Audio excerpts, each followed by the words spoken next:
त्रिदलं त्रिगुणाकारं त्रिनेत्रं च त्रियायुधं त्रिजन्म पापसंहारं एकबिल्वं शिवार्पणम् त्रिशाखैः बिल्वपत्रैश्च अच्छिद्रैः कोमलैः शुभैः तव पूजां करिष्यामि एकबिल्वं शिवार्पणम् कोटिकन्या महादानं तिलपर्वतकोटयः काञ्चनं शैलदानेन एकबिल्वं शिवार्पणम् काशीक्षेत्रनिवासं च कालभैरवदर्शनं प्रयागे माधवं दृष्ट्वा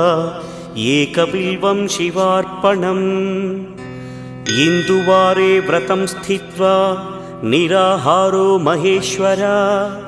नक्तं हौष्यामि देवेश एकबिल्वम्